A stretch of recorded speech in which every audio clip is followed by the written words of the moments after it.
अभी मुक्तेश्वरानंद के बाद निश्चलानंद बौखलाए, मोदी योगी के खिलाफ जहर उगलते नजर आए। कुंभ के दुश्मनों पर अब होगा सबसे बड़ा एक्शन।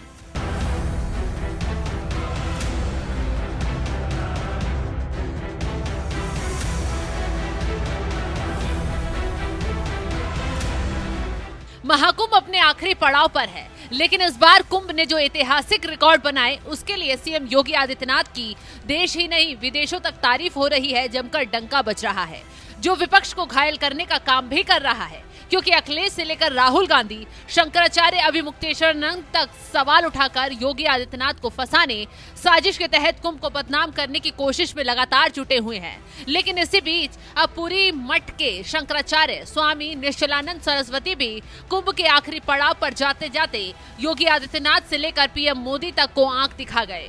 ऐसा बयान दिया जिससे सीएम योगी भी दंग रह गए। शंकराचार्य स्वामी निश्चलानंद सरस्वती ने तंज कसते हुए कहा, योगी आदित्यनाथ ने कहा है कि बटोगे तो कटोगे, और नरेंद्र मोदी कहते हैं सबका विकास। हिंदुओं का वोट नहीं कटे, इसलिए एक हिंदू का पक्षधर हो जाता है। दोनों की मिली भगत है, जैसे मोदी हैं वैसे ही योगी हैं। शंकराचार्य स्वामी निश्चलानंद सरस्वती भी ठीक वैसे ही भाषा बोल रहे हैं जैसे बीते दिनों से अभी मुक्तेश्वरानंद बोलकर कुंभ को बदनाम करने की कोशिश में लगे हुए थे। कुंभ के नाम पर शंकराचार्य भी सियासी दुकान चलाने के काम पर लगातार जुटे हुए हैं।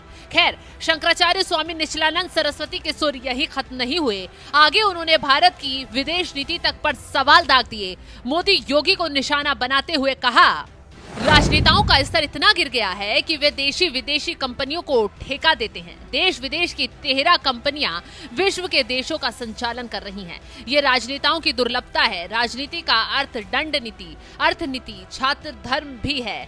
उन्मादपूर्ण शासन करने का नाम राजनीति नहीं है।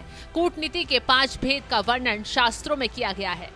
शंकराचार्य को योगी आदित्यनाथ का बटेंगे तो कटेंगे का नारा इतना चुभ रहा है, मानो कुछ नहीं मिला तो कुंभ में हिंदुओं को भड़काने के लिए इस नारे को ही ढाल बनाकर बैठ गए, जबकि हकीकत भी शंकराचार्य को जान लेनी चाहिए। इसी नारे की तर्ज पर हिंदुओं ने कई राज्यों में बीजेपी को बम्पर जीत दिलवाई है। और तो और मोदी का सबका साथ, सबका विश्वास, सबका विकास के नारे ने भी देश में एक खास संदेश दिया, जिससे मोदी की लोकप्रियता देश ही नहीं विदेशों तक भी बढ़ी है। बस मोदी हो या योगी, दोनों की बढ़ती लोकप्रियता ही विरोधियों को पसंद नहीं आ रही। खैर, निश्चलानंद से पहले अभी मुक्तेश्वरानंद ने भी योगी के खिलाफ कुंभ में बैठकर काफी माहौल बनाया था, लेकिन वहां मौजूद साधु संतों ने ही उन्हें सबक सिखा दिया। खैर, अब देखना ये होगा निश्चलानंद सरस्वती के बयान का कौन से साधु संत जवाब देते हैं। फिलहाल इस खबर पर आपकी राय क्या है, कमेंट कर जरूर बताएं।